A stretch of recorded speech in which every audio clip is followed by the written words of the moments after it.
Il y a une révolution silencieuse qui est en train de complètement redessiner la carte du commerce mondial, vraiment. Il faut oublier tout ce qu'on pensait savoir sur la façon dont sont fabriqués les produits qu'on utilise tous les jours. Aujourd'hui, on va explorer ensemble comment ce bouleversement des chaînes d'approvisionnement est en train de créer des opportunités d'investissement assez uniques. Pendant des décennies, la règle du jeu, elle était super simple. On produit là où c'est le moins cher. Point. La distance, on s'en moquait. C'était vraiment l'âge d'or de ce qu'on appelle l'offshoring, la délocalisation à l'autre bout de la planète, juste pour aller gratter quelques centimes sur chaque produit. Sauf que ce monde-là est en train de disparaître. Aujourd'hui, les mots d'ordre ont complètement changé. Maintenant, on parle de résilience et de sécurité. Les entreprises sont en train de réaliser que la confiance et la proximité, ça vaut bien plus que le coût le plus bas possible. C'est un changement de paradigme total. Mais alors, qu'est-ce qui a bien pu provoquer un tel séisme? Pour comprendre ça, il faut qu'on revienne un peu en arrière, sur la série d'événements qui a fait voler en éclats tout l'ancien système. Cette citation résume tout parfaitement. Pendant des années, l'obsession, c'était l'efficacité. Et puis, tout a basculé.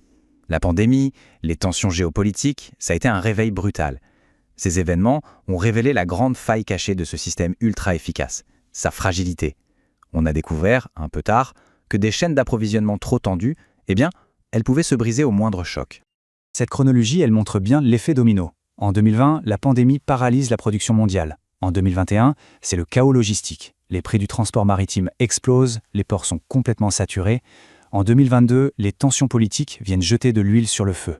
Et le résultat, en 2023, les entreprises comprennent, souvent dans la douleur, qu'être dépendantes d'un seul pays, d'une seule usine, c'est prendre le risque de se retrouver avec des rayons vides et des pertes financières colossales.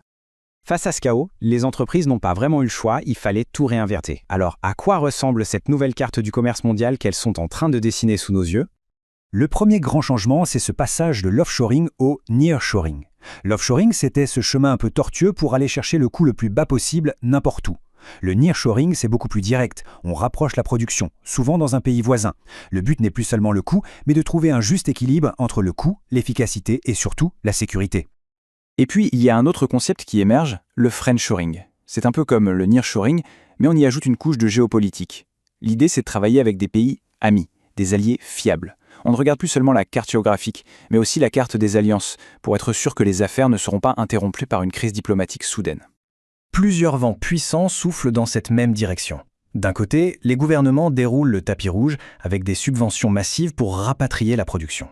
De l'autre, des pays comme la Chine ne sont plus l'Eldorado du bas coût qu'ils étaient.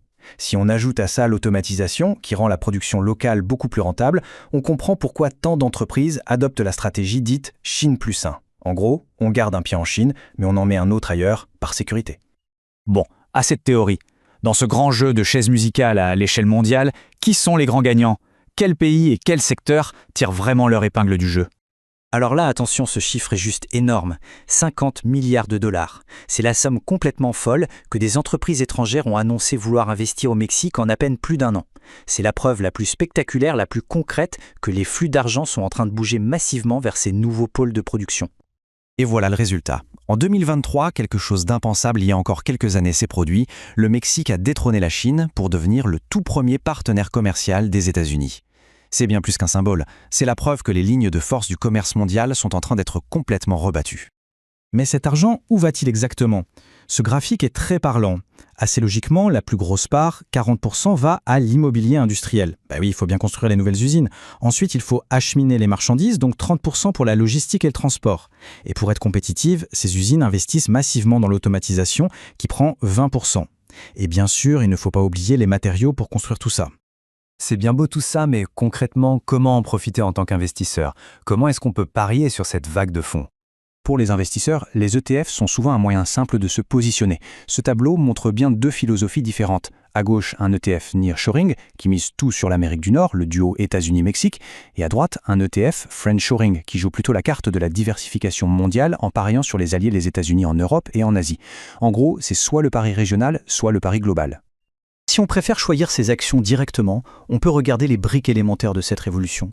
Pour construire les usines, on pense à un géant comme Cemex, pour transporter les biens des entreprises de chemin de fer comme Union Pacific, pour équiper les usines un spécialiste de l'automatisation comme Rockwell Automation, et bien sûr les fabricants eux-mêmes, comme General Motors, qui sont en plein dans le rapatriement de leur production.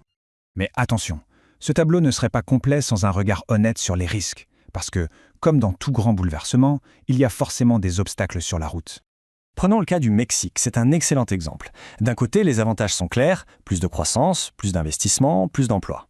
Mais de l'autre, les défis sont réels. On parle d'une dépendance énorme vis-à-vis du voisin américain, de coûts qui restent quand même plus élevés qu'en Asie, et surtout du grand point d'interrogation, est-ce que les infrastructures vont pouvoir suivre? C'est le revers de la médaille. C'est la grande question. Quels sont précisément ces goulots d'étranglement qui pourraient venir gripper cette belle mécanique? C'est vraiment ce qui va déterminer si cette tendance est un feu de paille ou une véritable lame de fond pour les années à venir. Les défis sont immenses. Premièrement, l'électricité. Pas assez d'énergie fiable et il n'y a pas d'usine. Deuxièmement, l'eau, une ressource qui devient de plus en plus critique partout. Troisièmement, la logistique. Les ports, les chemins de fer, sont-ils vraiment capables d'absorber ce nouveau flux massif de marchandises?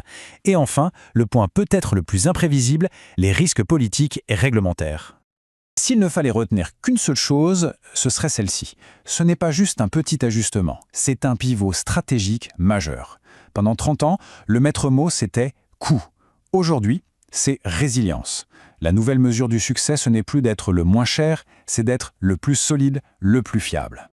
Au final, le changement n'est plus une question. Il est là, c'est un fait. La vraie question, la question à plusieurs milliards de dollars, c'est maintenant de savoir qui va construire ce nouveau monde. Quels pays, quelles entreprises et bien sûr quels investisseurs sauront saisir cette opportunité qu'on peut qualifier d'historique.